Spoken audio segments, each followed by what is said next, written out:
Hey guys, it's me. Today I'm going to be doing a review of the second inform Pizarro because one subscriber has been recommending me to do him like crazy, so I'm going to do him today. And just before I get the review started, I'd like you guys to do something for me. So I'm going to be trying this out. A subscriber suggested I do this. So in the comments I'm going to have 4 players I have ready to review, and if you'd like to thumb up the comment with the player you'd like to see reviewed next, that would be much appreciated. So yeah, thumb up the comment you want to see reviewed, and enjoy the rest of the video.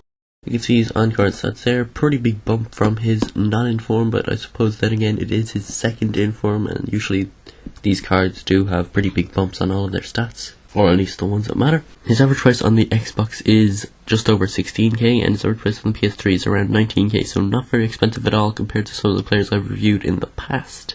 So move on to his in-game stats now, and starting off with his skill attributes, he's got some pretty good ones.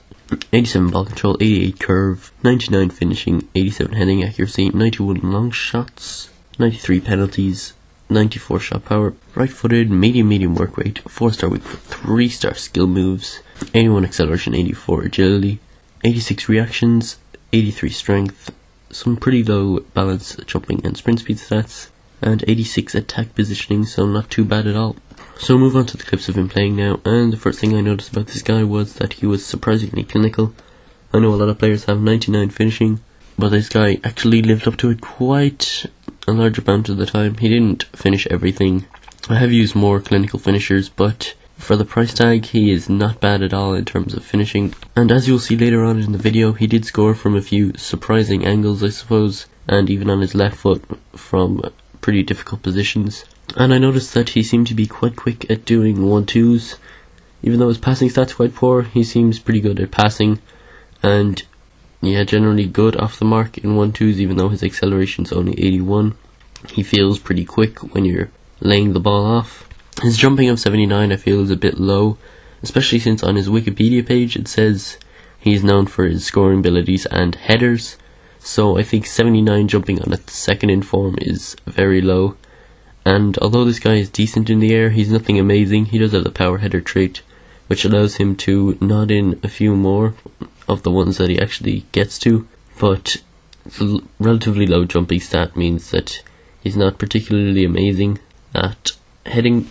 His 3-star skills is a bit disappointing. This is one of the guys you would really like to have 4-star skills. Someone like Ibra, he actually reminds me quite a bit of Ibrahimovic, except without the skills. He's not the quickest, but he feels kinda quick. He's got decent enough dribbling and great shooting. And yeah, this guy's actually a pretty nice player to play with. I would suggest playing him in a 2-striker formation, and maybe with a cam behind that. And I would suggest playing a faster striker beside him, someone like Shirla, I suppose. And then a cam who's creative, such as Kagawa or Ozil. Well, I suppose you can't play Ozil, but Kagawa or Kotze, someone like that. And I'd say that's the best way to make use of his abilities as a striker. One more thing, I did notice that his across goal power shot did seem to be a lot better than his near post finesse shot, and I think his finesse shot in general wasn't amazing, to be honest. It was decent enough, but it wasn't anything extraordinary. So I think actually for one player this is quite unusual for me, but I think his power shot was more effective than his finesse shot for me. So move on to the verdict now, and I'm going to give this guy a 9 out of 10.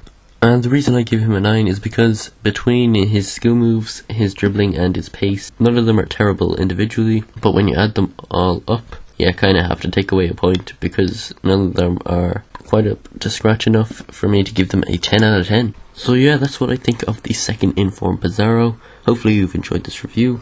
If you have, please leave a like, and like I mentioned earlier in the video, please thumb up the comment you'd like to see reviewed next, and apart from that, I will talk to you all next time.